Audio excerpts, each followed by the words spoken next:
یک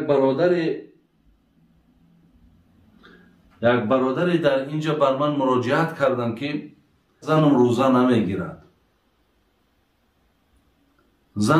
نمیگیرد. اگر چنده که یگان عذری ندارد، همه شرایط و همه امکانیتش هست ولی روزه نمیگیرد.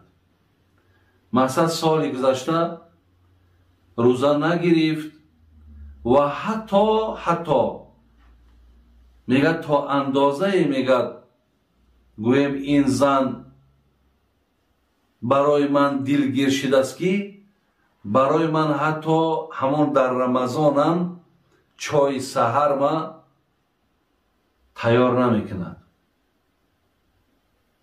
یا بیگاهی که شود از بس که میگه بسیاری برادرها ما را افطار فیراد میکنند، اکثر بیگاهی ها که ما در افطاریم لیکن از قسم سحر من که میخیزم چیزی نیست، چیزی که دستی خودم بیا و تیار کنم و خودم بخورم. اولا من دعا میکنم که الله مهربان این خواهر کسی باشد را توفیق دهد که از ماه مبارک رمضان روزه بگیری. و بعدا فراموش نکن خواهر عزیز که در قصه ها میاد که در ماه رمضان وقتی میگه یک یهودی در نزد یک مسلمان دیگر که روزدار بود خوراک شاوردن، خوراک نخورد به خاطر احترام روزدار. میگد الله مهربان همین نفر میگد برای که یک روزدار احترام کرد داخل جنت کرد. از او پرسیدن مقصد به چی چیز تو داخل جنت شدی؟ گفت به خاطر یک روزدار احترام کردن. برای همین خواهر عزیز، آیا اگر در برابر یک یهودی گذارن شما را که یک یهودی روزدار احترام میکنه، حال آنکه شما خواهر عزیز گویم یکی از وظیفه های جانی تو همین است که تو روزه بگیری، روزه هم نگرفتی حداقل یک روزدار کمک که، یک روزدار یاردم که.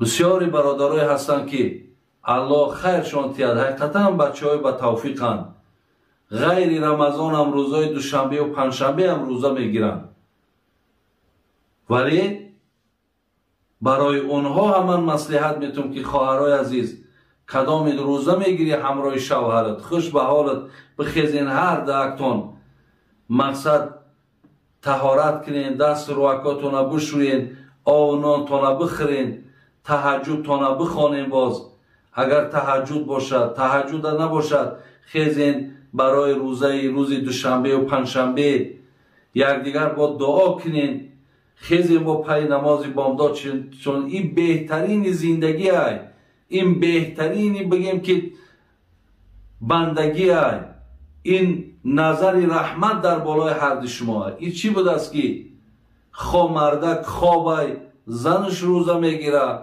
خواه زنک خواه مردکش روزه میگیره، و لیکن مردک که نیاز داره به یک پیاله چایش که نکنی آخی وای خواهی نخواهی. خواهر عزیز مثال اگر من شخصا من باشم وقتی که میرم یک پیاله چای میخورم حتما میگم من در حق دعای بد میکنم، من هیچ وقت در تو دعای نیک نمیکنم. برای همین شما دانید که دعای نیکی شوهر برای شما بسیار یک مکافات بلنده.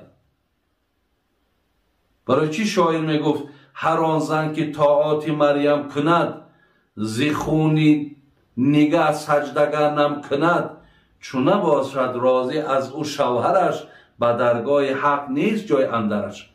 مثل مادر عیسی علیه السلام عبادت داری، حتی سرت در سجده میمانی به یک ساعت سرت نمیبرداری، هرچی از عبادت داری، لیکن مادامی که مردک دلش خفه است، خواهر عزیز این عبادت ها همه در سرت زده می شوند.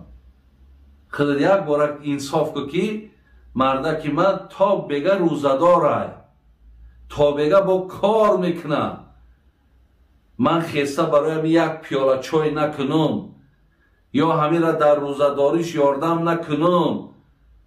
ای خواهری عزیز، دیگر در راست طور انسان کی حتی شوهرت کو اکو بیزاره، او شوهرت یقینا تر دعای بد کسته. لیکن حتی اینمی من که اگر باشم وقتی سوال میخوانم منم میگم که مقصد مردک حق داره که در راست تو دعای بد کنه. الله مهربان توفیق تان بده. سوال دیگری که آمده است، گفتن امروز ها بسیار رواج شده است که همین چارواره، گوسفند، گاو، اسب، مقصد یک جای را هم خیلی یک در میکنن و قرآن در همونجا کشال میکنن و با تگ قرآن میگذرانن. این برادر عزیز یکی از بدعت های بسیار قبیح است. این ثواب نه، در این کار شما گناهگار میشین. برادر عزیز، این نه فرموده الله، نه فرموده رسول الله، نه فرموده یگان مذهب هایی که مثال 4 مذهب، نه یگان عالمی که علم داشته باشد. هیچگاه برای ما در یگان گویم خبرانه آمده است که ما مالهامان به تگ قرآن گذرانیم. اگر چند این در نظر شما نیک هم بیاید، لیکن شما در شریعت یک چیز دیگر را پیوست کردید.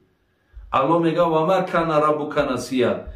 الله مهربان میگه من فراموش خاطر نیستم، چیزی لازم بود برای شما همش من گفتم. برای من از پیش خود این چیزها را مقصد نسازید. هر یک کاری را که ما از پیش خود کردیم یک سنت از پیغمبر خدا از بین می رود. هر خرافات و بدعت که آمد یک سنت از ما الله مهربان می گیرد. بعد از زمان می بینید در درون خرافات و بدعت و شرکیات دیگر هیچی منفعت دیگر عبادت ما اوته نداره. برای همین این کارها را نکنید. با تگ قرآن برای این نیست که ما در تاریمو گویم تاخچه یا درمانه یا در کجایی نباشد او را در بلندینه، او را در بلندینه، او را در قلب جا کن، او را هر سری بخوان. اگر 1000 نمود متریال قطی پیچونی در بلندی مانی و نکشایش، او قرآن برای تو خیر نمیاره. او قرآن از تو رازگیش اعلان نمیکنه. این قرآن برای او چاروایی که به عقل برای آدم زنده، او را زنده ها باید. اگر چند قرآن برای همه رحمت است، لیکن برای خیلی هر یک چیزی که از زیرش بگذرانیم برای نیست. این کار نکنید. این کار یگان خیری نداره. این چیزا در شریعت پیوست هم نکنید که گناهگار بشید. خدای مهربان خاتممون بخیر، ایمانمون با سلامت و سعادت دنیا و آخرت نصیب من گردونه. آمین یا رب العالمین. سلام علیکم و رحمت الله.